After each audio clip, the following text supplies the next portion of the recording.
ಆಕಾಶವಾಣಿ ಧಾರವಾಡ. ಸಮಾಚಾರ ದರ್ಶನ. ಮುಖ್ಯಾಂಶಗಳು. ಮನ್ ಕಿ ಬಾತ್ ಪ್ರೇರಣೆ. ಚಾಮರಾಜನಗರ ಜಿಲ್ಲೆ ಮೂಡ್ಲುಪುರ ಗ್ರಾಮದಲ್ಲಿ ಸಿರಿಧಾನ್ಯಗಳ ಹೋಟೆಲ್ ಆರಂಭ. ರಾಜ್ಯದ 2,20,000 ಫಲಾನುಭವಿ ಕುಟುಂಬಗಳಿಗೆ ಡಿಜಿಟಲ್ ಹಕ್ಕುಪತ್ರ ವಿತರಣೆ. ಕೇಂದ್ರ ಸರ್ಕಾರದಿಂದ ಅಸಂಘಟಿತ ವಲಯದ ಕಾರ್ಮಿಕರಿಗೆ ಸಾಮಾಜಿಕ ಭದ್ರತೆ. ಪ್ರಧಾನಮಂತ್ರಿ ಶ್ರಮಯೋಗಿ ಮಾನಧನ ವಂತಿಗೆ ಆಧಾರಿತ ಪಿಂಚಣಿ ಯೋಜನೆ ಅನುಷ್ಠಾನ.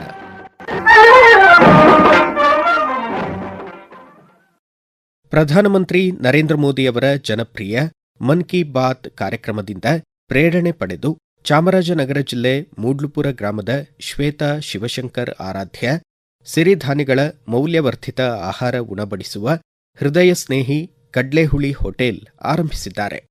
ಸ್ವಾವಲಂಬಿಯಾಗಿ 4 ಮಹಿಳೆಯರಿಗೆ ಉದ್ಯೋಗ ನೀಡಿದ್ದಾರೆ. ಸಿರಿಧಾನ್ಯಗಳ ಮೌಲ್ಯವರ್ಧಿತ ಖಾದ್ಯ ಮತ್ತು ಪೇಯಗಳನ್ನು ಮನೆ ಮನೆಗೂ ತಲುಪಿಸುವ ವ್ಯವಸ್ಥೆ ಶ್ವೇತಾ ಅವರು ಹೊಂದಿದ್ದಾರೆ. ಸಮಾಚಾರ ದರ್ಶನಕ್ಕಾಗಿ ಅವರು ತಮ್ಮ ಸಂತಸ ಹಂಚಿಕೊಂಡಿದ್ದಾರೆ. ನಮ್ಮ ಹೋಟೆಲ್ನಲ್ಲಿ ಸಿರಿಧಾನ್ಯಗಳಿಂದನೇ ತಯಾರಿಸಿದಂತ ಊಟ ಮತ್ತೆ ತಿಂಡಿಗಳನ್ನ ಮಾಡ್ತಾ ಬಂದಿರುವುದು. ಜನಗಳಿಗೆ ಸಿರಿಧಾನ್ಯದ ಮಹತ್ವವನ್ನ ತಿಳಿಸ್ಕೊಡ್ಬೇಕು ಅನ್ನೋ ಉದ್ದೇಶದಿಂದ ನಾನು ಈ ಹೋಟೆಲ್ ಪ್ರಾರಂಭಗೊಂಡಿದ್ದು. ಆಕಾಶವಾಣಿ ಮೂಲಕ ಬಿತ್ತರಗೊಳ್ಳುವ ಪ್ರಧಾನಿ ನರೇಂದ್ರ ಮೋದಿಯವರ ಮನ್ ಕಿ ಬಾತ್ ನಲ್ಲಿ ಪ್ರಸಾರ ಆಗುವ ವೋಕಲ್ ಫಾರ್ ಲೋಕಲ್ ಮತ್ತು ಸಿರಿಧಾನ್ಯಗಳ ಮೂಲಕ ಆರೋಗ್ಯ ವೃದ್ಧಿ ವಿಚಾರ ನನಗೆ ಬಹಳಷ್ಟು ಗಮನ ಸೆಳೆಯಿತು. ಮಹಿಳೆಯರು ಸ್ವಾವಲಂಬನೆಯಾಗುತ್ತಿರುವ ಯಶೋಗಾಥೆಗಳನ್ನು ಪ್ರಧಾನಿಗಳು ಹೇಳುತ್ತಿರುವುದರಿಂದ ನಾನು ಕೂಡ ಪ್ರೇರಣೆಗೊಂಡು ಸಿರಿಧಾನ್ಯಗಳ ಮೌಲ್ಯವರ್ಧಿತ ಆಹಾರ ಉಣಬಡಿಸುವ ಹೋಟೆಲ್ ಅನ್ನು ಚಾಮರಾಜನಗರ ಜಿಲ್ಲಾ ಕೇಂದ್ರದಲ್ಲಿ ಆರಂಭಿಸಿದೆ. ಮನ್ ಕಿ ಬಾತ್ ಆವೃತ್ತಿಯ 131ನೇ ಸಂಚಿಕೆ ನಾಳೆ ಬೆಳಗ್ಗೆ 11 ಗಂಟೆಗೆ ಆಕಾಶವಾಣಿ ಮೂಲಕ ದೇಶಾದ್ಯಂತ ಏಕಕಾಲದಲ್ಲಿ ಪ್ರಸಾರವಾಗಲಿದೆ. ಪ್ರಧಾನಮಂತ್ರಿ ನರೇಂದ್ರ ಮೋದಿಯವರು ದೇಶ ವಿದೇಶಗಳ ಭಾರತೀಯರನ್ನು ಉದ್ದೇಶಿಸಿ ಮಾತನಾಡಲಿದ್ದಾರೆ. ರಾಜ್ಯದ 2,20,000 ಕುಟುಂಬಗಳಿಗೆ ಹಕ್ಕುಪತ್ರ ವಿತರಿಸುವ ಮೂಲಕ ತಾಂಡ, ಹಟ್ಟಿ, ಹಾಡಿ, ಗೊಲ್ಲರಹಟ್ಟಿ ಮುಂತಾದ ಅನಧಿಕೃತ ದಾಖಲೆ ರಹಿತ ಜನವಸತಿಗಳನ್ನು ಕಂದಾಯ ಗ್ರಾಮಗಳಾಗಿ ಪರಿವರ್ತಿಸಿ ಅಲ್ಲಿನ ಪ್ರತಿ ಕುಟುಂಬಕ್ಕೆ ಡಿಜಿಟಲ್ ಹಕ್ಕುಪತ್ರ ನೀಡುವ ಭೂ ಗ್ಯಾರಂಟಿ ಯೋಜನೆಯನ್ನು ರಾಜ್ಯ ಸರ್ಕಾರ ಜಾರಿಗೊಳಿಸಿದೆ ಎಂದು ಮುಖ್ಯಮಂತ್ರಿ ಸಿದ್ದರಾಮಯ್ಯ ಹೇಳಿದ್ದಾರೆ. ಹಾವೇರಿಯ ಅಜ್ಜಯ್ಯನಗುಡಿ ಆವರಣದಲ್ಲಿ ಜನಸೇವೆಯಲ್ಲಿ ಸಾರ್ಥಕ 1000 ದಿನ ಧ್ಯೇಯದೊಂದಿಗೆ ರಾಜ್ಯ ಸರ್ಕಾರದ ಸಾಧನಾ ಸಮಾವೇಶ ಹಾಗೂ ಭೂ ಗ್ಯಾರಂಟಿ ಸಮರ್ಪಣಾ ಸಮಾವೇಶವನ್ನು ಉದ್ಘಾಟಿಸಿ ಮಾತನಾಡಿದರು. 1 ಲಕ್ಷಕ್ಕೂ ಹೆಚ್ಚು ಹಕ್ಕುಪತ್ರಗಳನ್ನು ಕಂದಾಯ ಇಲಾಖೆಯಿಂದ ನಾವು ವಿತರಣೆ ಮಾಡಿದ್ದು ಅಂತಕ್ಕಂಥ ಮಾತುಗಳನ್ನು ಈ ಸಂದರ್ಭದಲ್ಲಿ ಹೇಳಲಿಕ್ಕೆ ಬಯಸ್ತಾ ಇದ್ದೇನೆ. ಇವತ್ತು ಕೂಡ 1 ಲಕ್ಷಕ್ಕೂ ಹೆಚ್ಚು ಕುಟುಂಬಗಳಿಗೆ ಹಕ್ಕುಪತ್ರಗಳನ್ನು ವಿತರಣೆ ಮಾಡ್ತಾ ಇದ್ದೇವೆ. ಒಟ್ಟು 2,20,000 ಹಕ್ಕುಪತ್ರಗಳನ್ನು ವಿತರಿಸ್ತಾ ಇದ್ದೇವೆ ಅಂತಕ್ಕಂಥ ಮಾತುಗಳನ್ನ ಈ ಸಂದರ್ಭದಲ್ಲಿ ಹೇಳಲಿಕ್ಕೆ ಅತ್ಯಂತ ಹೆಮ್ಮೆ ಆಗ್ತಾ ಇದೆ. ರಾಜ್ಯ ಸರ್ಕಾರ ಒಟ್ಟು 6,500 ಹಳ್ಳಿಗಳನ್ನು ಕಂದಾಯ ಗ್ರಾಮಗಳಾಗಿ ಘೋಷಿಸುವ ಗುರಿ ಹೊಂದಿದೆ. ಕಳೆದ 2.5 ವರ್ಷಗಳಲ್ಲಿ 2,492 ಹಳ್ಳಿಗಳನ್ನು ಕಂದಾಯ ಗ್ರಾಮಗಳನ್ನಾಗಿ ಘೋಷಿಸಲಾಗಿದೆ ಎಂದು ಕಂದಾಯ ಖಾತೆ ಸಚಿವ ಕೃಷ್ಣ ಬೈರೇಗೌಡ ತಿಳಿಸಿದರು. ನಮ್ಮ 1000 ದಿನದಲ್ಲಿ ನಾವು 2,20,000 ಕುಟುಂಬಗಳಿಗೆ ಇವತ್ತು ಹಕ್ಕುಪತ್ರವನ್ನು ಕೊಡ್ತಾ ಇದ್ದೇವೆ. ದಾಖಲೆಯಲ್ಲಿ ಇಲ್ಲದೆ ಇಷ್ಟು ವರ್ಷ ಬದುಕಿದ್ದೀರಾ, ಮೂಲಭೂತ ಸೌಕರ್ಯಗಳಿಂದ ವಂಚಿತರಾಗಿದ್ದೀರಾ. ನೀವು ನಿಮ್ಮ ಸಂಸಾರದ ಮನೆಗೆ ಒಂದು ದಾಖಲೆ ಇಲ್ಲದೆ ಅತಂತ್ರದಲ್ಲಿ ಬದುಕುವಂತಹದನ್ನ 16 ವರ್ಷ ಅನುಭವಿಸಿದ್ದೀರಾ. ಇವೆಲ್ಲದಕ್ಕೂ ಶಾಶ್ವತ ಪರಿಹಾರ ಕೊಡ್ತಕ್ಕಂಥದ್ದೇ ಕಂದಾಯ ಗ್ರಾಮ ಕಾರ್ಯಕ್ರಮ. ಬೆಳಗಾವಿ ಜಿಲ್ಲೆ ಬೈಲಹೊಂಗಲದ ಸಾರ್ವಜನಿಕ ಆಸ್ಪತ್ರೆ ಆವರಣದಲ್ಲಿ 50 ಹಾಸಿಗೆಯುಳ್ಳ ತೀವ್ರ ನಿಗಾ ಘಟಕ ನಿರ್ಮಾಣಕ್ಕೆ ಆರೋಗ್ಯ ಮತ್ತು ಕುಟುಂಬ ಕಲ್ಯಾಣ ಖಾತೆ ಸಚಿವ ದಿನೇಶ್ ಗುಂಡೂರಾವ್ ಶಂಕುಸ್ಥಾಪನೆ ನೆರವೇರಿಸಿದರು. ಬಳಿಕ ಮಾತನಾಡಿದ ಸಚಿವರು, ಬೆಳಗಾವಿ ಜಿಲ್ಲೆಯ ಬೈಲಹೊಂಗಲದಲ್ಲಿ 23 ಕೋಟಿ ರೂಪಾಯಿ ವೆಚ್ಚದಲ್ಲಿ ತೀವ್ರ ನಿಗಾ ಘಟಕ, ಸವದತ್ತಿಯಲ್ಲಿ 30 ಕೋಟಿ ಮತ್ತು ರಾಮದುರ್ಗದಲ್ಲಿ 33 ಕೋಟಿ ರೂಪಾಯಿ ವೆಚ್ಚದಲ್ಲಿ 100 ಹಾಸಿಗೆಗಳ ಸುಸಜ್ಜಿತ ಆಸ್ಪತ್ರೆಗಳನ್ನು ಒಟ್ಟು 87 ಕೋಟಿ ರೂಪಾಯಿ ಅಂದಾಜು ವೆಚ್ಚದಲ್ಲಿ ನಿರ್ಮಿಸಲಾಗುವುದು ಎಂದರು. ಕಡ್ಡಾಯ ಗ್ರಾಮೀಣ ಸೇವೆ ಅಡಿಯಲ್ಲಿ ಸುಮಾರು ಜನ MBBS ಡಾಕ್ಟರ್ಸ್ ತಗೊಂಡಿದ್ದೇವೆ. ತಜ್ಞ ವೈದ್ಯರು ಕಾಂಟ್ರಾಕ್ಟ್ ಮೇಲೆ ತಗೊಳ್ಳೋಕೆ ಅವಕಾಶ ಇದೆ. ಕೆಲವು ತಾಲೂಕುಗಳಿಗೆ ಕಾಂಟ್ರಾಕ್ಟ್ ಮೇಲೆ ಬರೋದಕ್ಕೆ ಸ್ವಲ್ಪ ಹಿಂಜರಿಕೆ ಇದೆ, ಇಲ್ಲ ಅಂತ ಹೇಳಲ್ಲ. ಆದ್ರೂ ಕೂಡ ಬಹುತೇಕ ಇವತ್ತು ವೈದ್ಯರ ಒಂದು ನೇಮಕಾತಿ ಆಗಿದೆ. ಇನ್ನು ಸ್ವಲ್ಪ ಬೇರೆ ಬೇರೆ ಸಿಬ್ಬಂದಿ, ನರ್ಸ್ಗಳು, ಟೆಕ್ನಿಷಿಯನ್ಸ್, ಅದು ಕೂಡ ಇದೇ ತಿಂಗಳು 24ನೇ ತಾರೀಕು ಸುಮಾರು 800 ಜನ ನೇಮಕಾತಿ ಆದೇಶವನ್ನು ಮುಖ್ಯಮಂತ್ರಿ ಅವರು ನೀಡ್ತಾ ಇದ್ದಾರೆ. ಫಾರ್ಮಸಿಸ್ಟ್ಗಳು ಅವರೆಲ್ಲ ಸೇರ್ತಾರೆ. ಅದರ ಮುಖಾಂತರ ಸ್ವಲ್ಪ ಭರ್ತಿ ಆಗ್ತದೆ.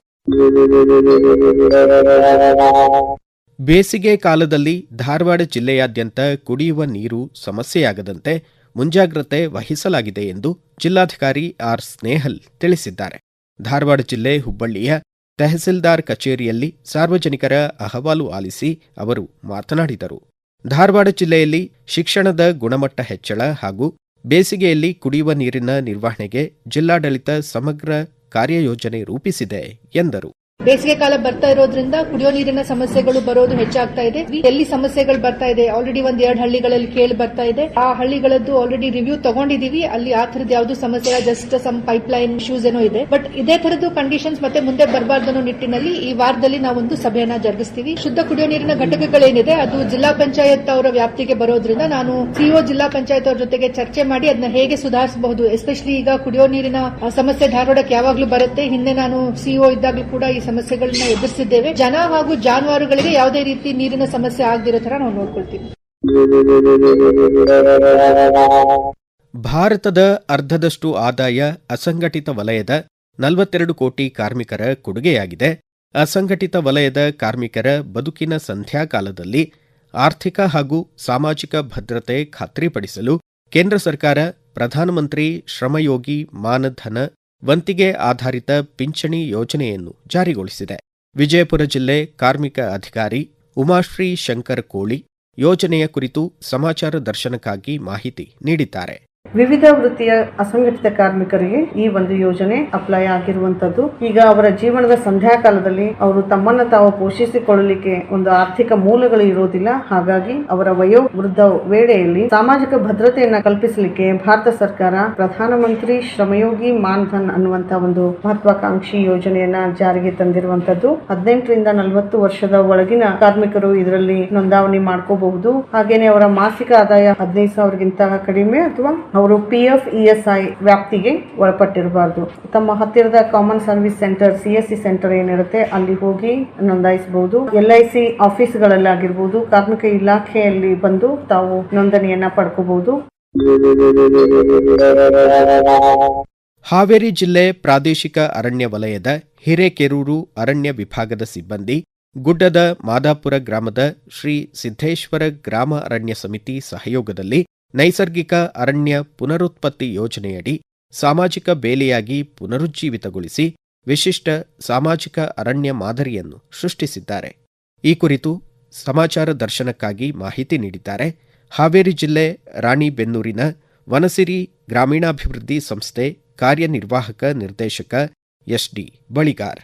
ವನಸಿರಿ ಗ್ರಾಮೀಣಾಭಿವೃದ್ಧಿ ಸಂಸ್ಥೆ ಹಾವೇರಿ ಜಿಲ್ಲೆಯಲ್ಲಿ ಒಂದು ವಿಶಿಷ್ಟ ಪ್ರಯೋಗ ಮಾಡ್ತಾ ಇದೆ. ರೈತರಲ್ಲಿ ಖರ್ಚನ್ನ ಕಡಿಮೆ ಮಾಡತಕ್ಕಂತ ಒಂದು ಕಾರ್ಯಕ್ರಮ ಅಡಿಯಲ್ಲಿ ದೇಶಿ ಬೀಜಗಳನ್ನ ಬಳಸತಕ್ಕಂಥದ್ದು, ಸಾವಯವ ಕೃಷಿ ಮಣ್ಣಿನ ಫಲವತ್ತತೆಯನ್ನು ಹೆಚ್ಚಿಸತಕ್ಕಂಥದ್ದು. ರಾಣಿಬೆನ್ನೂರು ತಾಲೂಕಿನ ಬಿಲ್ಲಹಳ್ಳಿ ಎಂಬ ಗ್ರಾಮದಲ್ಲಿ ನಿಸರ್ಗ ಸಮುದಾಯ ಬೀಜ ಬ್ಯಾಂಕ್ ಅನ್ನ ಸ್ಥಾಪನೆ ಮಾಡಿದ್ದೇವೆ. ಗ್ರಾಮೀಣ ಮಹಿಳೆಯರೇ ಕೂಡಿಕೊಂಡು ಈ ಬೀಜ ಬ್ಯಾಂಕ್ ಅನ್ನ ನಡೆಸ್ತಾ ಇದ್ದಾರೆ. ನಶಿಸಿ ಏನು ಹೋಗ್ತಾ ಇದ್ದೇವೆ ಅಂತ ಬೀಜಗಳನ್ನ ಸಂಗ್ರಹ ಮಾಡಿ ಸುತ್ತಮುತ್ತಲಿನ ರೈತರಿಗೆ ಆ ಬೀಜಗಳನ್ನ ಕೊಟ್ಟು ಅದನ್ನ ಬೆಳೆದು ಮತ್ತೆ ಅವರಿಂದ ವಾಪಸ್ ತಗೊಳ್ತಕ್ಕಂತ ಒಂದು ವಿಶಿಷ್ಟ ಕೆಲಸ ನಾವು ಮಾಡ್ತಾ ಇದ್ದೇವೆ.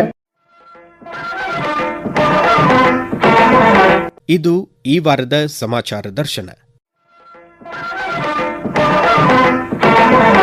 ಪ್ರಸ್ತುತಿ ಧಾರವಾಡ ಆಕಾಶವಾಣಿಯ ಪ್ರಾದೇಶಿಕ ಸುದ್ದಿ ವಿಭಾಗ. ಸಂಪಾದಕರು ಧಾರವಾಡ ಹಾಗೂ ಬೆಂಗಳೂರು ಆಕಾಶವಾಣಿಯ ಪ್ರಾದೇಶಿಕ ಸುದ್ದಿ ವಿಭಾಗದ ಸಹಾಯಕ ನಿರ್ದೇಶಕರಾದ ತುಕಾರಾಂ ಗೌಡ ಜಿ. ನಿರೂಪಣೆ ವಿವೇಕಾದಿತ್ಯ ಕನಿಯಾಲ. ಸಹಕಾರ ಹರ್ಷವರ್ಧನ್ ಶೀಲವಂತ್, ಮುರ್ತುಜಾ ಹೊಂಗಲ್ ಹಾಗೂ ಉಮೇಶ್ ಗೂಳಣ್ಣವರ್. ಮುಂದಿನ ವಾರ ಇದೇ ವೇಳೆಗೆ ಮತ್ತೆ ಮೂಡಿಬರಲಿದೆ ವಾರದ ವಾರ್ತಾಚಿತ್ರ ಸಮಾಚಾರ ದರ್ಶನ.